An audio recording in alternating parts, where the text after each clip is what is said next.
Pozdrav dragi moji prijatelji i neprijatelji i oni koji ćete eventualno to postati gledajući ovaj podcast. Dobrodošli. Ovaj podcast će biti veoma interesantan jer danas imamo jednog izuzetnog gosta. Gost nije odavde, ali je vezan za Zetu i zato je zaslužio da dođe u naš podcast. Reč je o našoj gošći, ona je digitalna nomadica i trenutno je ovde kod Mladena Krkotića u lokal stay Balabani, etno naselju. Ona će nam biti danas gost i imat ćemo puno zanimljivih tema. Hello. Hello, welcome. Thank you. I hope you feel okay. I do, thank you very much. How are you? I'm good. I had a good day today. How long you be here? I have been here, this is my third time, and this time I've been here for about almost a month. So yeah, 30 days. Can you tell me a little bit more about yourself? Where you come from? Where are you born? Mm-hmm. You have a very interesting name. Please introduce yourself because I already forgot your name. I remember only Gomez. It's very easy to remember. My name is Sofia Gomez. I'm from Malaysia and I am Chinese and Indian. I've been traveling for the last 5 years, I want to say. But I have not been moving constantly for 5 years. I go to different countries, I settle down, and then I do different jobs or different stuff that I have, and then I move to a different country. So I've been in the Balkans now for 1 whole year. 12 months. So you loved with Balkans. I do. It's really good. Most in the Balkans. I did not expect this, but I really do love the journey between one country to the next, or even between one city to the next city, because like every single bus journey is like a tour for me. It's so beautiful. The landscapes and every single country has everything in the Balkans. I love it so much. As we spoke before we start, this is really a beautiful country. I mean, Yeah. all our countries here. We was before a big country. Actually, way back in time, Zeta, especially Zeta, was in New York history first Serbian state, and it was really large state. Many states today was covered by Zeta back in the time. I see. So Zeta is small today, but big in the heart. Yes. What do you think about people from Zeta? Oh, I love it. I think I really felt at home once I came. Felt so much kind of like resemblance to home, because at home in Malaysia we are not so I don't know how to say, we're not so posh. We have communities, we have people help each other. We're not like People are friendly. Yeah, we're not how to say, cold, you know. Yes. And I thought this would be the case when I came to the Balkans, but Yes. every country that I have gone up north in the Balkans, it's gotten better and better and better. Yes. I suppose you've been traveling all of the Balkans. Yes, I'm not. It's very difficult for a Malaysian to go inside Serbia.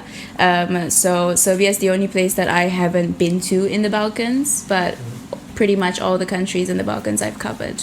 So in Montenegro, you are often here. Yes, So this is my third time. Yeah. You said last year you spent almost in the Balkans. Yeah, I spent. And in Montenegro. No, especially. in Montenegro I spent. This would be. I think this would be maybe like total 70 days already that I've been in the that I've been in Montenegro, but I just find myself I just keep coming back to Montenegro because I love Mladen and his family. They're very, very lovely. They're so welcoming, and it's just People here are really welcoming people. It's super good. It's super lovely. Yes, it makes living so much easier. I don't know why people don't recognize this. I understood you are also not only digital nomad. You are also a helper in this community. Yes, you mean in terms of you come to the house and you help domestic people. Ah, you mean volunteering? Yes, of course. Volunteering is one of the main things that has allowed me to travel from place to place and not feel burnt out. Because when I travel for such a long time, you will feel so tired. You know, you just go from one location to the next location, and then you also forget everything. You don't remember the things that you see. So I realized that like doing volunteering is so much better because I remember the experiences. Yes, in the local, in the local experience and everything. Yes, it's so different. I love it so much, and I always choose volunteering opportunities that are in farms or families, just because that's going to be so much more local than maybe a hostel or something else. Yes. A hostel are kind of boring. Yes, you're meeting tourists, and I'm looking to come here and meet locals. I'm not looking to meet other people that are traveling. Tell me, yes, what is, from your point of view, most similar thing from locals from Zeta to your folk there in Malaysia, India? We talked about this just now, but it's very, very interesting how the communities here are very similar to us. We are very much more like welcoming, and we are so, how do I say this? When you come inside our house, you're not able to not have a drink or have a meal or just something to eat. You know, if it's fruits, if it's anything, we have to prepare something. And it's not, we don't feel obliged to, we want to do it. Yes. And this is the feeling I get from here as well. They want to be welcoming. They want to be this way with us. So it's very lovely, and it makes it feel,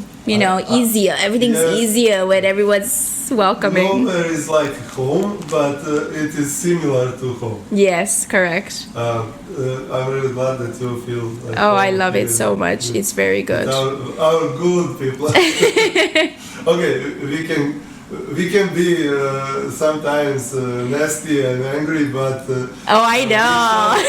we show respect and welcome to Yes. all foreigners. Yes. Doesn't matter friend or enemies. You know, we have a lot of enemies, especially in the West. But we welcome everybody. Okay. I think when you said just now the most similar thing is community, I think the most different thing is the way that you guys communicate with each other. We are so, like, I don't know how to say, but we're so much more reserved, and we're not so open to people, whereas you guys are very much more like direct and immediately just hit the spot, and I'm just like, okay. We always go straight to the point. Yeah. No ways around. Yes, but I think it's good. It saves so much time. I observed from my travels that we are kind of really open people, open-hearted people. Yeah. That's to say our good side. Yeah. Please, can you tell me how did you decide to become digital nomad? Oh my goodness. Do you remember? I do. You left your job at home. Oh, I was a teacher first, and I was teaching young children for about 2 years. I'm from a small island called Langkawi in Malaysia, and so I was teaching in this island, and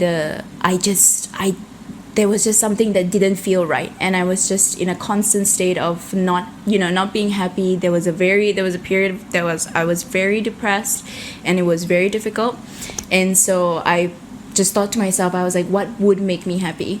And so I decided to take one small trip, a 7-day trip, I think, to Thailand.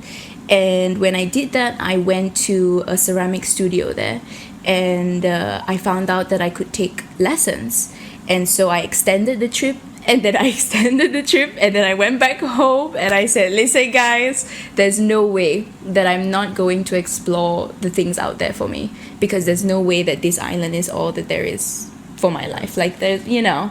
I can come back to this because this is my home, and I would love to come back to this, but I would love to have those experiences as well. And so I just continued and continued and continued, and you may go home and make some pottery because you. Yes, that is the goal. That is the goal. Yes, that is the goal. More you. Yes.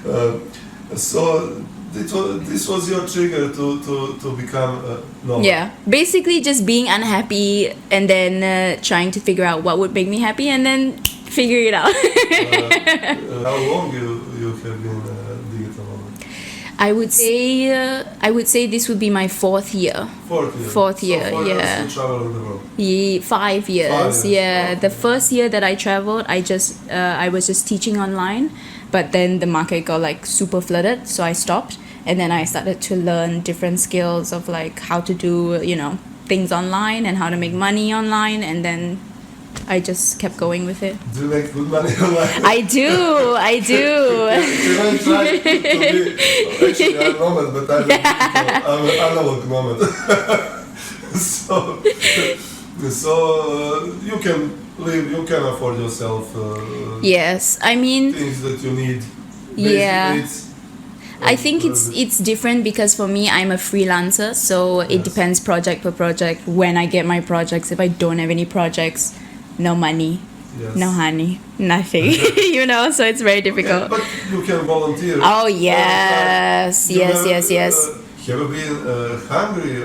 No, so life okay. is good. I'm very blessed. I'm very blessed. So for you, it wasn't difficult to start traveling.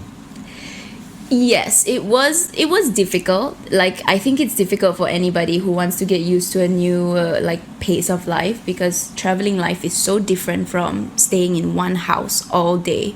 Like, every night you come back here. But for me, my nights are different for the past 4 years of my life. Yes. So it's such a different thing to get used to.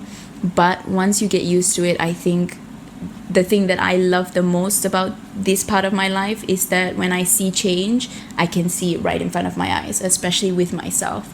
And it's so easy for me to just see the problems that I'm facing and to take myself out of it and be like, okay, this is a problem, but it's just because it's there, I'm looking from a bird's eye perspective down at my life, It gives me, it doesn't make me feel so attached to my problems, if that makes any sense. Oh, it makes a lot of sense for me, because I find myself like I doing every day boring job, and find myself, I watch myself from above, Yeah. What the fuck you doing? Yeah.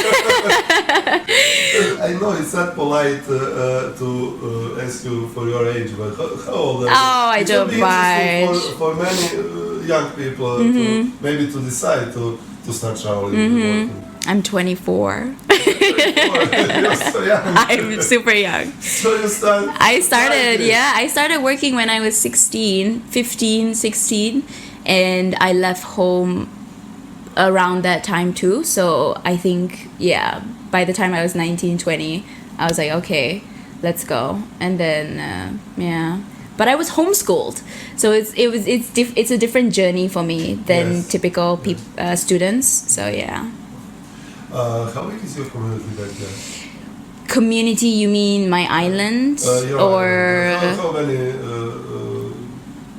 how to say, people? I think my island Citizens. citizens, I think we have 33 million citizens. 33, but on your island it's a little bit less. Oh, my island is like maybe, I really couldn't tell you. I really don't know. I don't want to say a number. But it's in the thousands. It's a very small island. You could drive from one one part of the island to the end in 2 hours. Oh. So it's a really small island, and almost everybody knows everyone. So It's okay. But Yeah. by the time it becomes a little bit boring. Yeah, no, but we have lovely, we are very close to the equator. Like Malaysia is, yes. Very hot, very humid. And So winter, you don't have snow and no, believe it or not, I have never seen snow. I am looking to see snow this winter. Maybe. Forecast says that this winter Really? will be cold. So Yes. get your chance to see the snow. No, we'll see. Snowflakes. Where did you stay the longest? One place longest on your journey? Oof, the place that I've stayed the longest would be the places that I have lived, and I've lived in Vietnam, I've lived in Thailand, and a bit of Cambodia. But Thailand, I've spent about a year and a half, 2 years, mainly just because when I do my ceramics, I really need to be in one location at a time just to make sure that I can finish the whole process. So Thailand was my longest place to stay, yeah. And what are the other countries you have been? Wow, I couldn't tell you all of them, but I travel very slowly. Yeah. So something to note is that I do not go and just like go from country to country just to say that I've been to the country, but I will travel to as many places within the country and stay in the country as long as I can.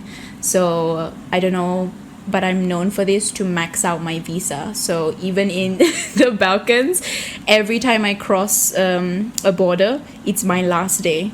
It's my 89th or 90th day in the country. Yes. Then I'm like, okay, I want to go now. I have to go. So. We spoke before in the episode that you're actually, because of your name, it was for me curious. It's kind of Latin and kind of Asian. Can you explain a little bit for our So in Malaysia, we have 3 major ethnicities. Is the biggest ethnicity, is Malays, and then we have Chinese and Indians. So when we first became kind of like a country, we were combined with Singapore and Sabah and Sarawak. These are parts of, Malaysia, close to Malaysia. So Singapore, Singapore, right? Singapore used to be a part of Malaya. Yeah, yes. To fly to the Balkans. You need to go to Singapore. Exactly. It's a stop to connect everywhere. Yes. So, what was I saying? So everyone used to be one kind of a country, and then we split. And so, but this was like, I don't know how long ago. This was maybe 50 something years ago. Yes. And so, but before this even happened, we were colonized by the Portuguese and the British. And so a lot of people's names were changed. But for my family, my grandfather and grandmother came from India. And then from my mom's side, my grandparents came from China. They came by boat and they came directly to Malaysia.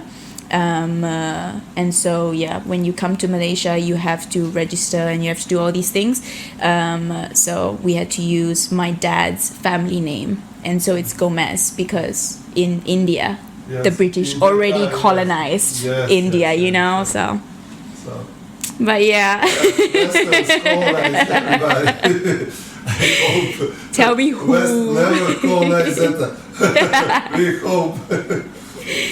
Tell me please, what is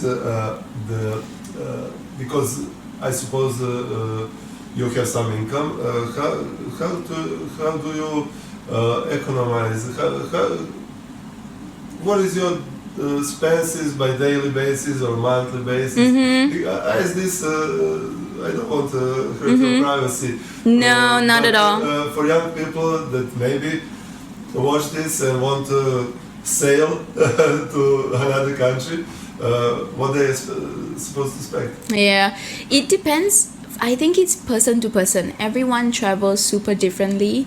For me, I think my biggest expense will always be the travel itself. So from going from one destination to the next. Travel by plane? I always travel by land. By land always? Land always.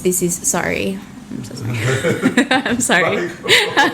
I always travel by land. I love crossing borders because I do love to see the signs of the welcome to welcome to Montenegro and Macedonia and places like this. So what was your question? I'm so sorry. How you manage your expenses? Yes.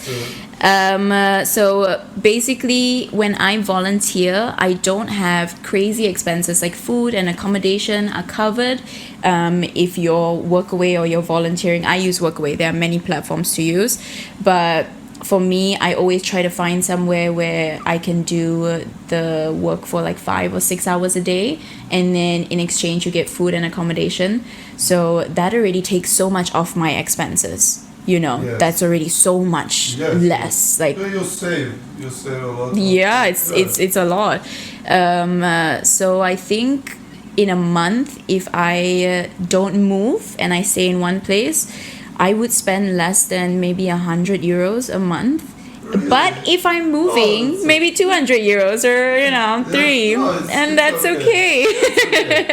Everybody can work for that money. Yeah. Yes. Yeah.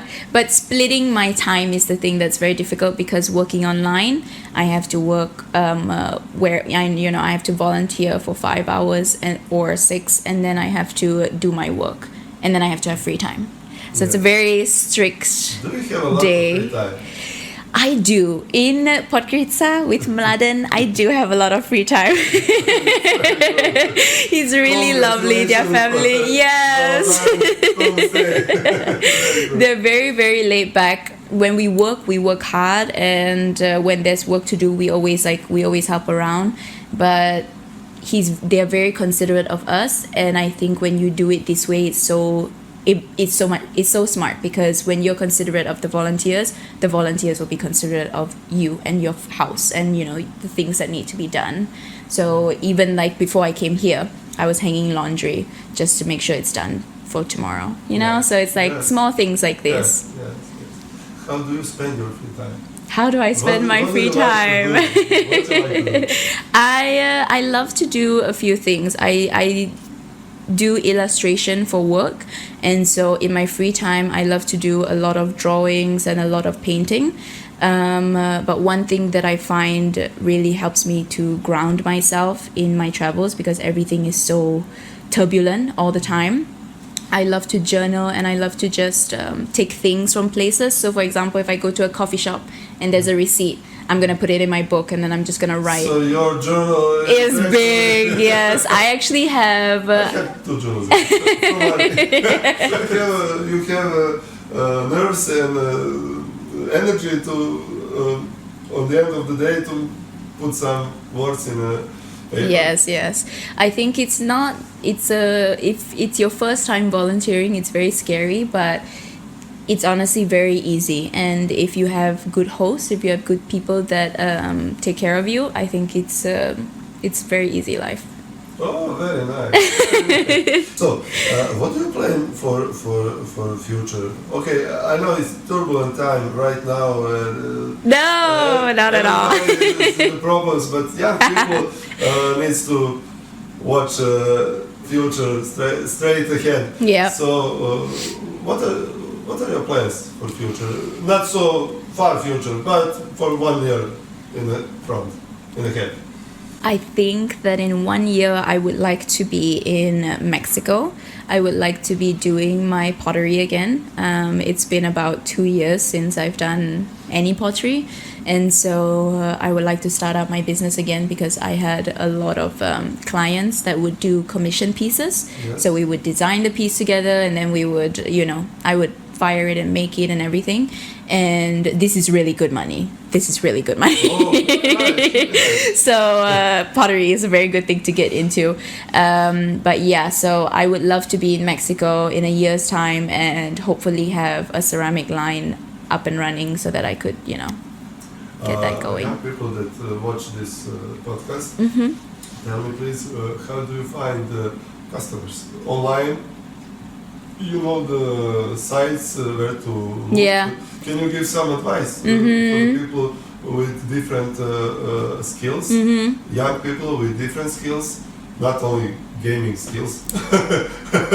Here, most of young people have skills only for gaming,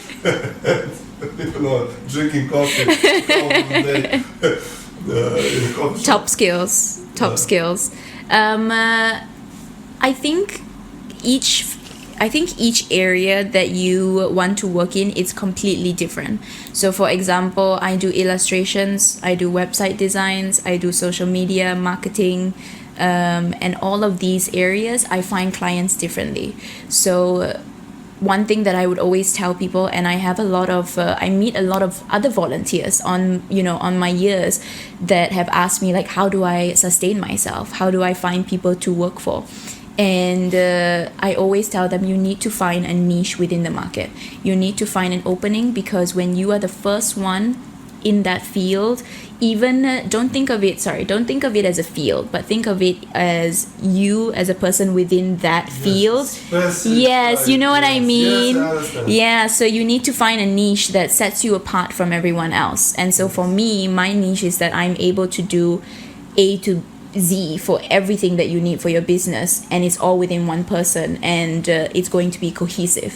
So if I, for example, I want to advertise myself as a, for example, I have property with mlada. Yes, In Balabani, we just did this actually. Yes. Homestay. So you can make complete advertising. Yeah. Things on internet, Yeah. how to attract people to see, to watch, to come. Yep. It's all your job. Yeah, so we recently set up a hostel in Podgorica, and it's called Small Hill Guest House. It's beautiful guest house with like a beautiful view of Podgorica. So we did the bookings, the booking listing, and now we want to do the Instagram. We want to get the TikTok going, and it's very easy to.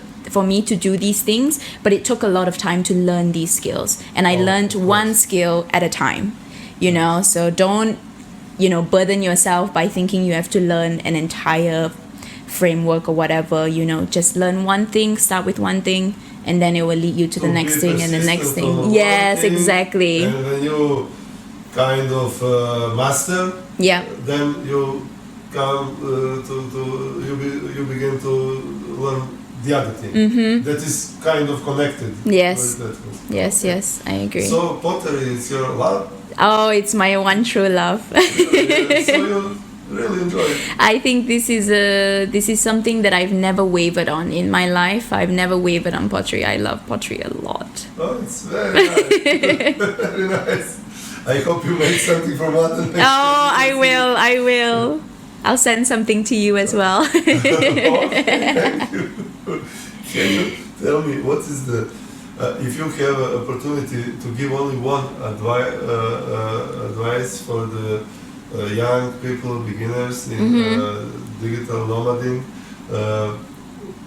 what will be that specific advice for the young men that start the journey, like you? Wow. That is a very, very good question.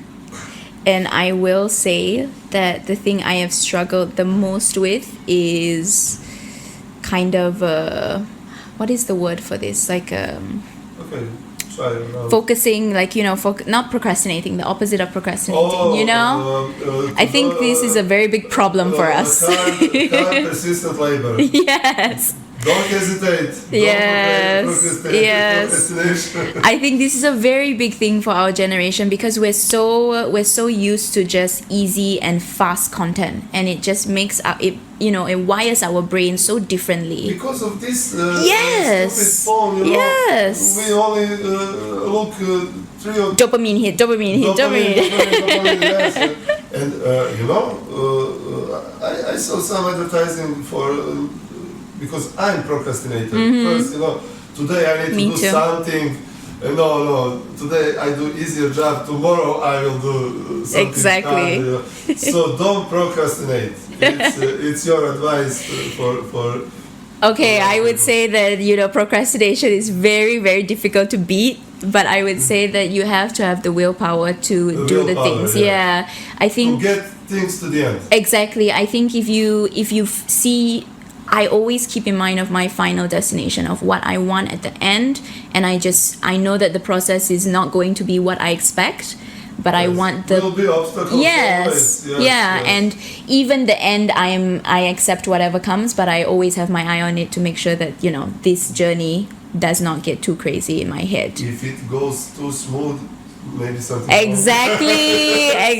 I tell myself that too. Can you tell me the craziest and more interesting story one story from your travels. Oh wow.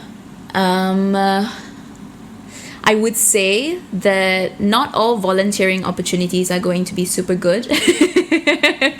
I showed up at a volunteering opportunity. I will not mention where, but it was in a country in Asia. Yes. And I saw where I was going to sleep, and it was a beautiful community. It was a community of teachers and stuff like this, but the place that I was staying at was very crazy because in Asia, if you know, at night it's crazy with bugs.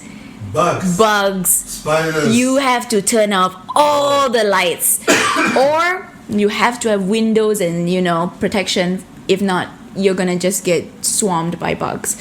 And so I saw the accommodation. I step into the room. Yeah. Oh, it's a lot of mosquitoes. It's every kind of bug that you can think of. It's a lot. I don't know. So I go inside this room and I step in and I look around. There is nothing. There is no windows. It's completely open. And he says, Wow. The only problem is that you have to turn off the lights, the moment that the sun is gone so that you don't have any bugs. And I'm like... So I slept there and I made it for a whole month because I really loved the community.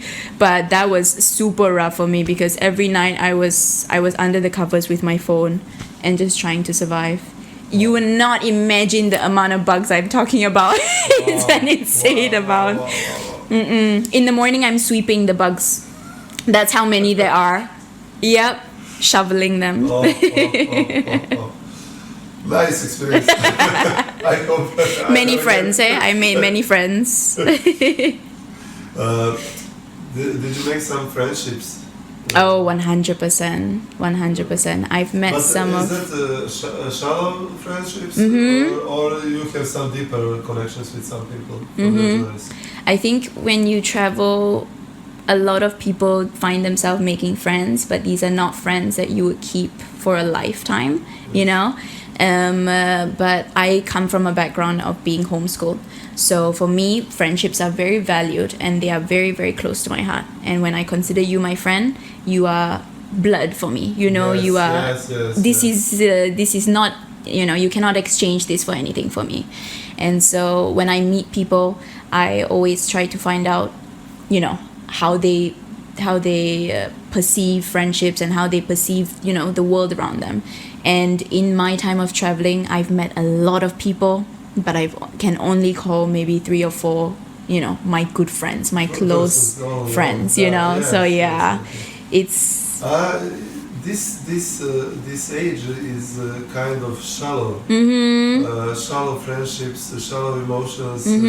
Everything is, just... Conversations are the same. Yes, shallow conversation. Me personally, I like deep friendships and deeper conversations. A lot of people think I'm crazy because I'm a conspiracy theorist. I love it.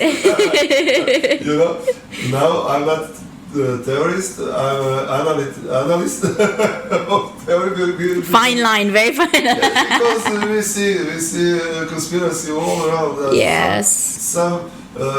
What is obvious is some people get richer and richer, and majority of the people get more poorer, and some countries we can say it's very poor countries. Yep.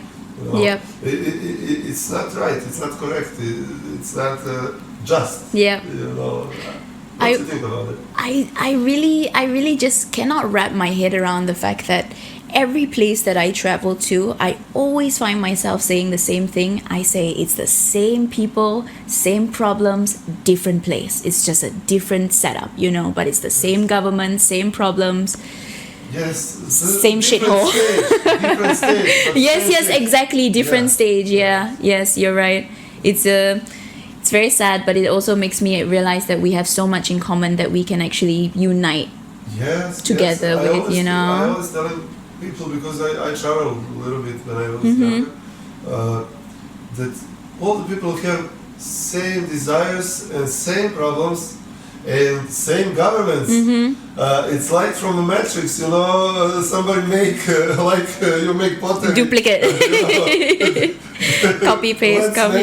Let's make 10 presidents like Macron, for example. Let's make 10 idiots, you know. You understand it? Yes.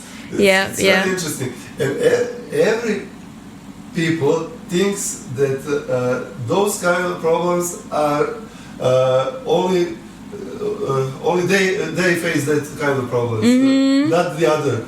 But we have, I think, same problems everywhere. Yeah. It's like a hidden hand behind the curtain, you know, pulling the strings. Yes, exactly. I agree with that 100%. I do.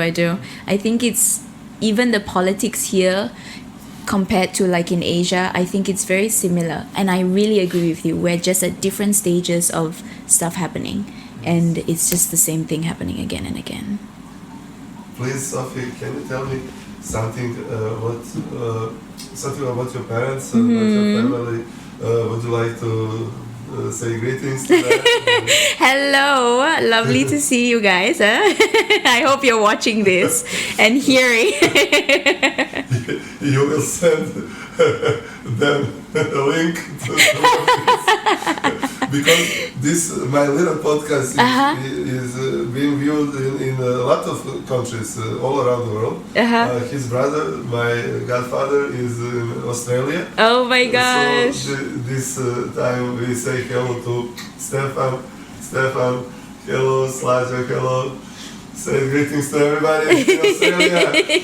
In the Gagi podcast. Please, can you tell me a little bit more about your plans for the... Okay, next year you said you will go to visit Mexico, but a little bit further. I think another thing that I would love to mention is that because of the work that I do, I've always thought of to do something with tourism, and I've always wanted to step into this field because it's such a booming field right now. It's crazy, especially in the Balkans. It's crazy right now. So I've started a small company, and it's not ready at all yet. It's gonna take a lot of years, I think, and it's a very big system that we're building. But we want to build a new type of tourism, a new type of traveling, you know, a new way to experience places and to make it more ethical. Because even for me, in Langkawi, my island in Malaysia, we have had a very big rise of tourism in the last 10 years, 15 years. But then when it dies down, you can see the community really suffer. And you can see the people in the communities, there's no money coming in. And you've built and a family has built an entire business, entire store just to have this going. And then now that tourism is dying in that island, you move out, so there's no more income coming in. There's no more money being generated. So I really would love to have, an entire app, an entire website that is dedicated to ethical traveling and to help people experience places and to also support the local communities in a way that's very, very sustainable. But it's very difficult because a lot of I do a work with a lot of NGOs, and if you know one thing about NGO work, it's super, super difficult. I was working for one British NGO, and I would never do that again. Oh, wow. They are like machinery, they are not actually non-government organizations. Some, yeah. They are actually kind of deep state government.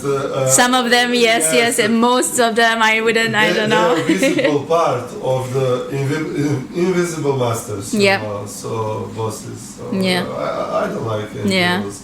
Okay, some local NGOs are okay, for example, helping cats and dogs and things like that, but something more serious, it's big money there. Oh, yes. I when I say NGOs, I always mean local NGOs that are started by people. Okay. For example, NGOs. Let's make Yes, more you know, beautiful. the common NGO names that we know and we know of very, very well throughout the world. These NGOs are not at all ethical. They are not ethical. If you just look at the people that are on the high seats, they are all connected to people that are in the opposite industries, and it's insane. Yes. And it's so bad. So when I say NGOs, I never mean them. Good that we mentioned what kind of No, yes. when we spoke about when we speak about local efforts on tourism, how do you see Zeta region in future of ethno-tourism, or how do you see at all? I really think it's going to be crazy here because it's already hitting Albania, and Albania is like getting a crazy tourism wave, and Montenegro is coming up, and if you even just see the way that people are searching, it's getting directed to the Balkans. And even if you see Mladen, he's getting more, starting up more places to have rentals and accommodation and stuff like that. So you can see that business is actually coming in, and it's good. I'm a little bit involved with ethno-tourism in the sense of I have my own plans because I have a little land here, and I wanted to make a couple of houses, little actually cottages, like cabins, yes, something like that. But I want to see how it develops, what the other people do, and I like some of my friends start to do. Mladen is one of them.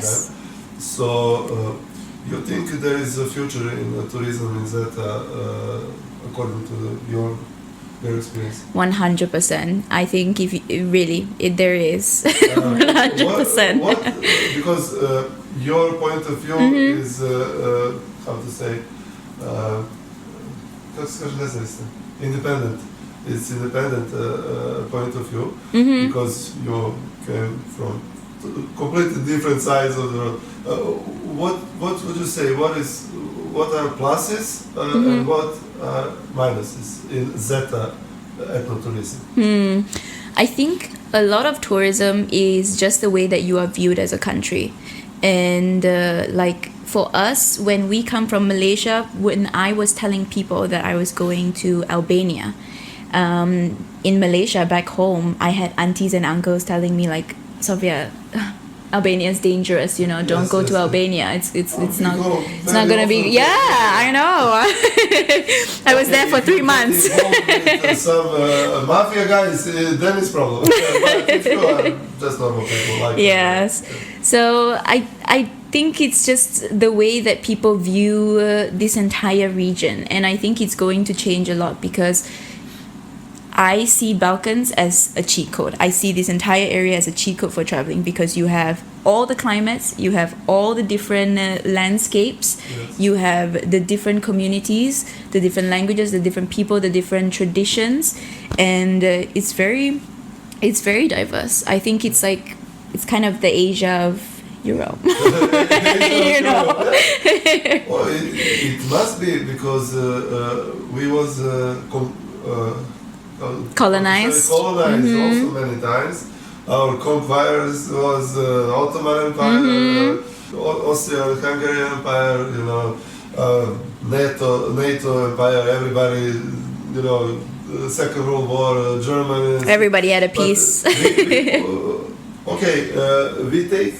took a little bit of everybody, in our culture.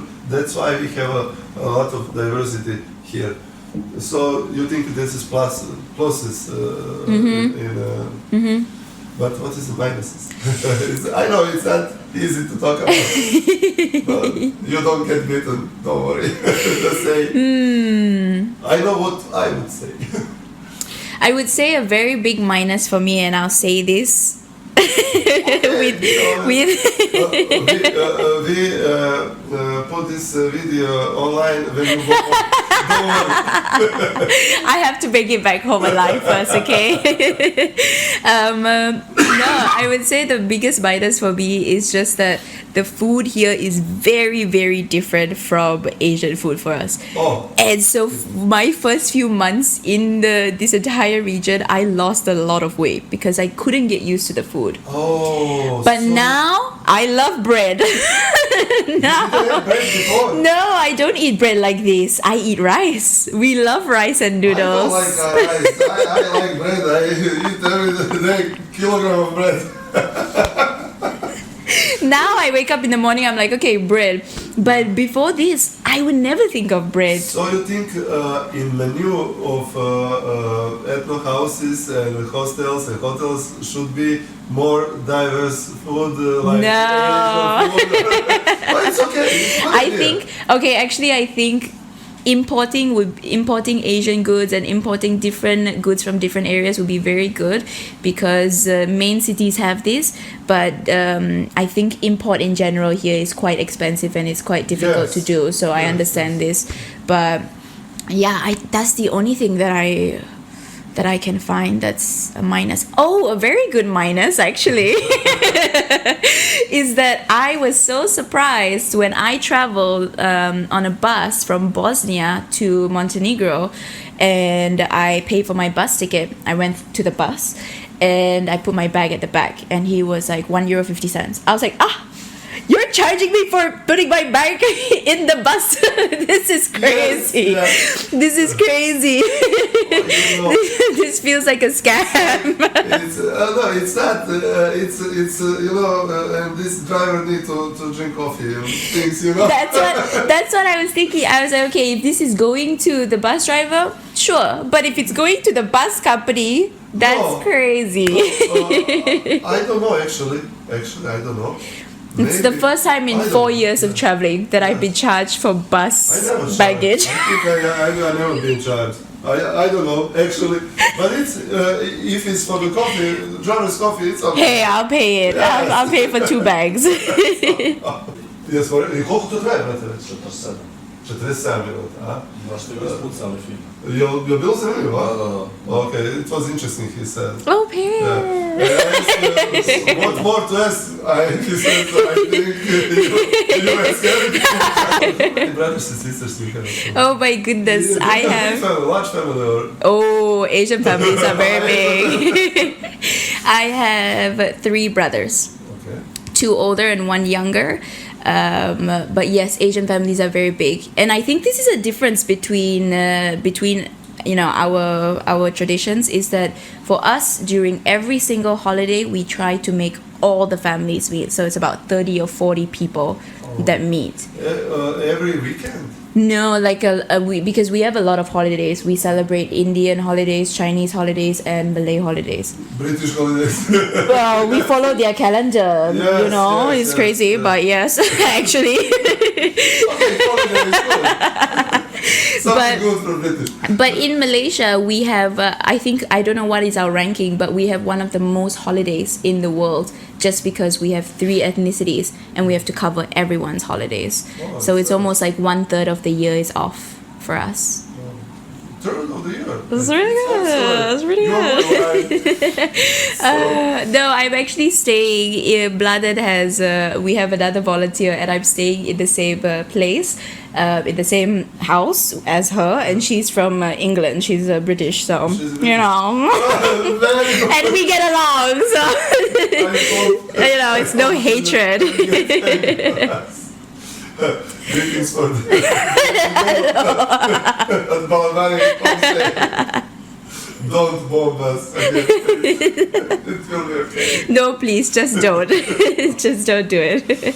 So, in conclusion, what would you like to say?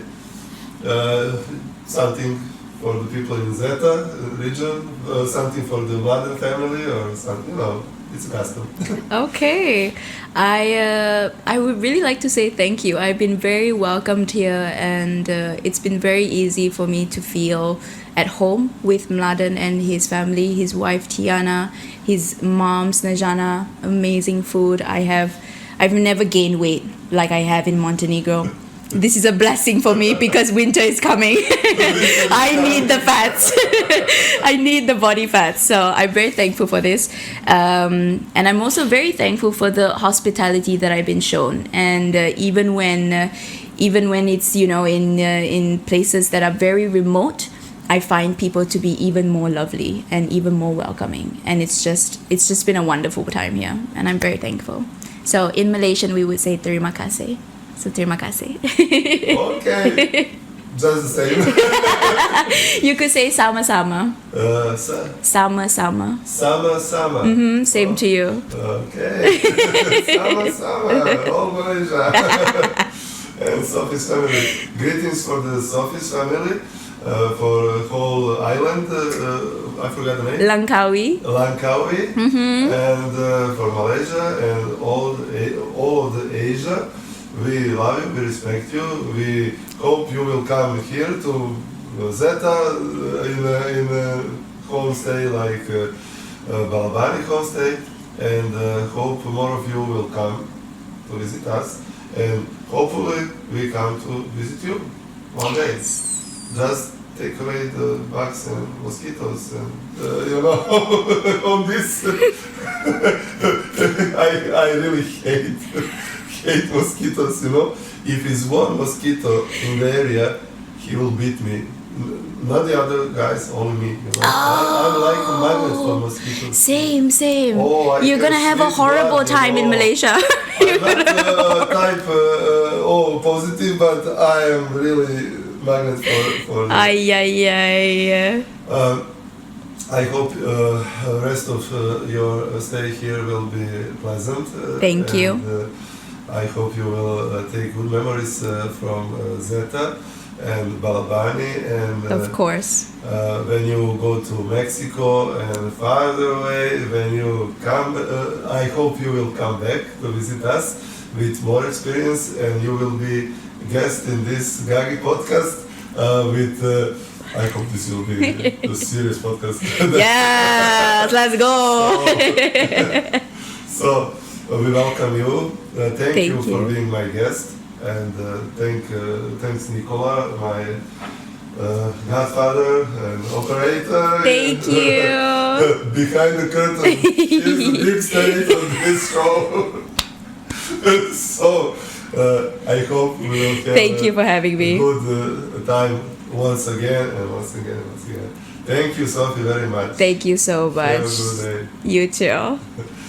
Dragi naši gledalci, nadam se da ste uživali u ovoj epizodi, bila je malo drugačija od drugih i nadam se da ćete napisati neki komentar. Imam 3 komentara na 4 emisije, ajde napišite neki komentar ljudi. Ne tražim da lajkujete, nego makar nešto napišete, ovo valja, ovo ne valja. Da, jedan čovjek mi je rekao, mnogo se mrdaš Gagi dok pričaš. Brate, ja sam takav, mrdam se, što ću. Tako, ljubi vas brat, nadam se da ćemo uskoro snimamo novi podcast. Pozdrav!